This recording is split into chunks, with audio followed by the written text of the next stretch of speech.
Barbe avait été le soigneur du roi pendant une partie des années que Laura avait passées au palais. Là-bas aussi, dans la cité perchée à flanc de montagne, sa connexion avec les hommes-poissons s'était atténuée, comme mise en sourdine. Il ne communiquait plus avec elle que par les rêves qu'il lui envoyait. Mais c'était différent de cette absence radicale. Laura ne ressentait plus de lien. Elle ne ressentait plus rien. Elle prit une grande inspiration. Cet échouage de mental paraissait désespéré. S'il était délibéré, c'était un acte de dernier recours face à une urgence extrême. « Tu penses que des Harakas les ont attaqués ?» demanda-t-elle à Scylla. « C'est le plus probable, » jugea la doyenne des 10 heures.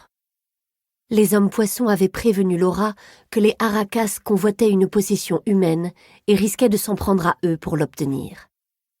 Lorsque Laura avait demandé de quoi il s'agissait, ils étaient restés énigmatiques.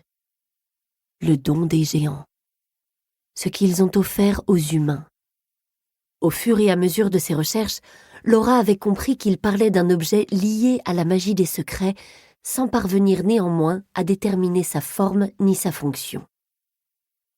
Or, quelques jours plus tôt, des créatures au dos hérissé d'une crête de piquant avaient été observées au large par un équipage. Le premier dit des marins mentionnait ces êtres des abysses, mais il n'en existait aucune description physique. Tout juste savait-on les Harakas capables de commander au ciel, car ils avaient enfermé la fille de la géante Alimeda dans une tempête durant des années. Les hommes-poissons avaient-ils envoyé ces mentales pour prévenir les Aléthéiens de l'imminence d'une attaque des Harakas? Et si c'était le cas, comment se préparer?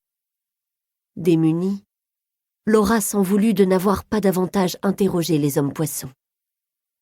Ils possédaient le savoir dont les guerriers d'Aléthéia avaient besoin, un savoir à présent hors de portée.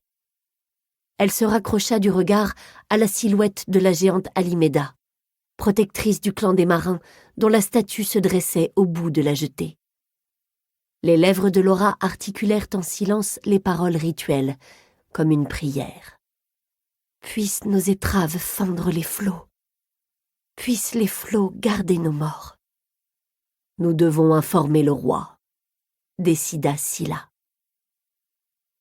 Sous l'un des 3 dômes d'or qui coiffaient le palais, on frappa à la porte des appartements de la princesse Cléo. Celle-ci entendit une voix inconnue échanger avec ses gardes, qui escortèrent le nouveau venu jusqu'au salon. Il portait la robe grise, comme tous les esclaves, et des bottines légères de messager. Il avança, dérouté par l'obscurité qui régnait dans la pièce et par les murs peints en noir du sol au plafond. Cléo fuyait la lumière, et plus encore le soleil impitoyable qui déclenchait chez elle des allergies depuis l'adolescence.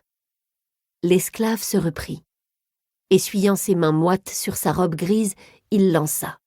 « Le roi vous fait appeler de toute urgence, Votre Altesse. » Cléo suivit le messager hors de ses appartements. De l'autre côté du couloir, sa petite sœur, Fauna, sortit au même instant et se figea. « Tout va bien ?» lui demanda Cléo. « À merveille, je vais me promener. Madora m'attend en bas. » À l'évocation de leur nourrice, Cléo sourit. Les princesses firent quelques pas ensemble avant d'emprunter chacune une direction différente. Cléo parvint devant la salle où son père menait les réunions avec ses conseillers, une pièce aux immenses fenêtres dont elle peinait à supporter la luminosité. Elle franchit la porte ouverte. Son père, assis au bout de la longue table sur laquelle se prélassaient 2 chats, était en compagnie de Nor, la chef des nomades des hauts plateaux. Les tatouages qui recouvraient le visage de celle-ci rendaient saisissant son regard clair et ses longs cheveux blancs. « Tu es là !» souffla son père. Il semblait abattu, presque désemparé. Ces derniers temps, il parlait souvent de lui transmettre la couronne. Il se sentait trop vieux pour régner. Et de le voir ainsi, Cléo sentit son cœur se serrer. Pour continuer à écouter ce livre audio gratuitement, cliquez sur le lien dans la description et vous pourrez l'écouter en entier sans frais grâce à l'essai de 30 jours d'Audible.